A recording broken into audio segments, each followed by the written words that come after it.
Hello, mambo vipi? Kwa majina naitwa Shilingi. Leo nimekuja kwa ajili ya kujadili jambo moja mimi na wewe linalohusiana na swala la amani. Ninapozungumzia amani, kila mtu anaweza kaitafsiri kwa namna anavyoona yeye, lakini kwa upande wangu nadhani watu wengi wanaelewa maisha ambayo tunayoishi. Unakuta tunapambana na changamoto nyingi sana hapa ambapo tunakoishi, ambao naweza nikasema ni chini ya jua. Lakini hizi changamoto tunazokutana nazo wakati mwingine zinatufanya wakati mwingine tusiwe tuna amani ya moyo, na mara nyingi hata wataalamu wa saikolojia wanashauri mara nyingi mtu ni vyema ujitengenezee amani ya moyo, kwa sababu ukijitengenezea amani ya moyo itakusababishia wewe uweze kuwa na uhuru zaidi katika maisha yako. Turudi nyuma twende mbele, ukiangalia hata kwenye menendo wa matendo ambayo tunayokuwa tunayaishi kila siku.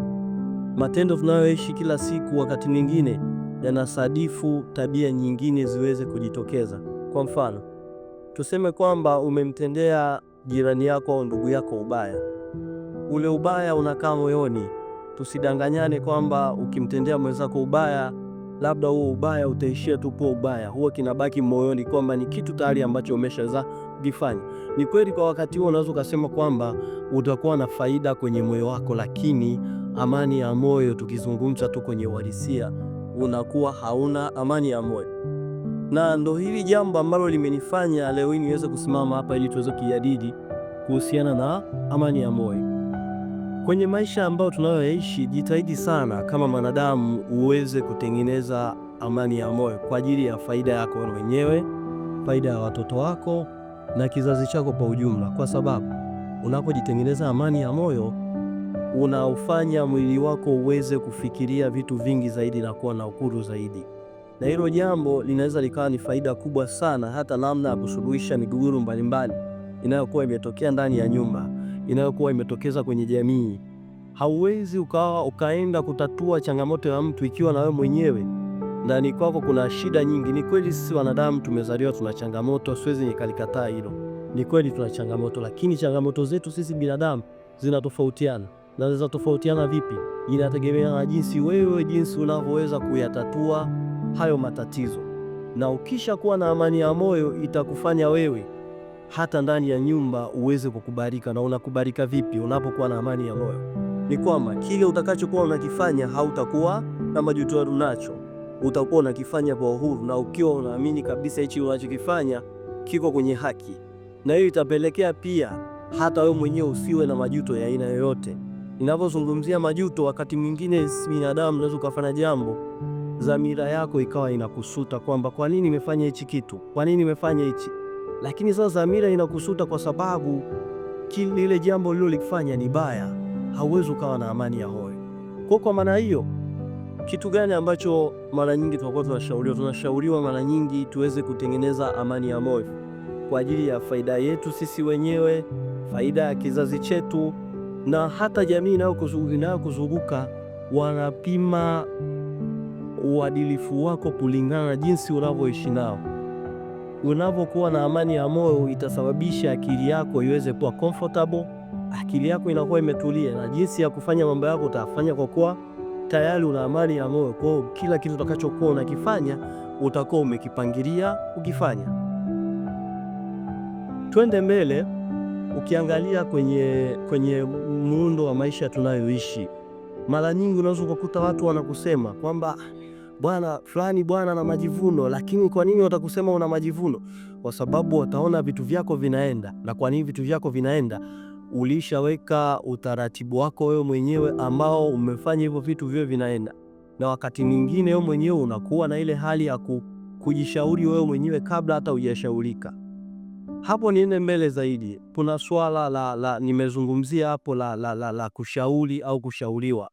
Walio wengi, ukiangalia watu wengi ambao waliofanikiwa, sio kwa sababu tu wao wenyewe wana uwezo wa kusimama pale, ni vile ambavyo wanaweza wakashauriwa, wakachukua mawazo ya watu pia wakayafanyia kazi, kitu ambacho kwa dunia leo watu wengi wao wanakataa ukweli. Wakati mwingine unaweza ukakaa na mtu ukawa unamshauri kwamba bwana, ukifanya hichi kwa hali ulionayo unaweza ukatoka hapa ukafika hapa, lakini yeye wakati huo yeye akawa anafikiria yeye kama yeye. Akija akipata labda shida, akianguka, anawaza kwamba ni bora ningefanya la mtu fulani. Haya maisha tumeumbwa kwa ajili ya kutegemeana, lazima tutegemeane. Wewe utamtegemea mwenzako na yeye mwenzako atakutegemea. Atakutegemea kivipi?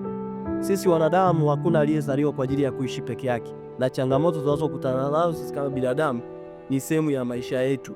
Ukikutana na mtu yoyote ambaye anakuambia kwamba anachukia hali ya maisha anayoishi, jaribu kumshauri hiyo tabia, ikiwezekana aache. Na ninasema hivi nikiwa na maana hii, maisha yetu sisi wanadamu tumeumbwa kwenye shida na raha. Wakati mwingine hizi shida zinapotukuta shida ndo zinatupa nafasi sisi ya kuweza kujua kwamba namna gani naweza nikatatua hii changamoto.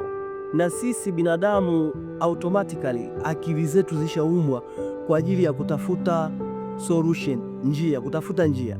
Unaweza ukakutana na changamoto. Unapokutana na ile changamoto, akili yako inakutuma kwamba ni namna gani nilitatue hili jambo.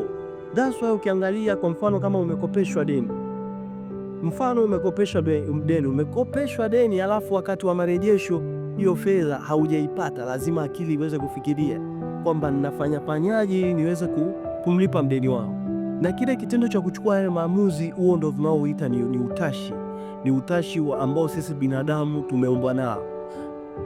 Sasa tunarudi kwenye pointi ya msingi kwamba haya mambo yote yanapokuwa yanafanyika kwa ajili tu ya kuleta hali ya usawa kwenye maisha yetu sisi kama wanadamu. Kwa hiyo wakati mwingine lazima tukubali changamoto lazima tuzikubali, na baada ya kuzikubali changamoto tuweze kuziishi hizo changamoto. Tunaziishi vipi hizo changamoto? Ni kukubali hizo changamoto na kuzivaa. Unapokubali, labda umekutana magonjwa ndani, umekutana na changamoto yoyote, lazima uweze kuivaa. Na ukiivaa hiyo changamoto itakufanya wewe uweze kuwa na uwanja mpana sana wa kuweza kuwaza kwamba namna gani naweza nikalitatua hili jambo. Kwa leo nilikuwa na machache hayo ambayo nilikuwa nahitaji kushare na wewe ndugu yangu. Next time Mungu akijalia, tutajadili mengi zaidi. Asante sana.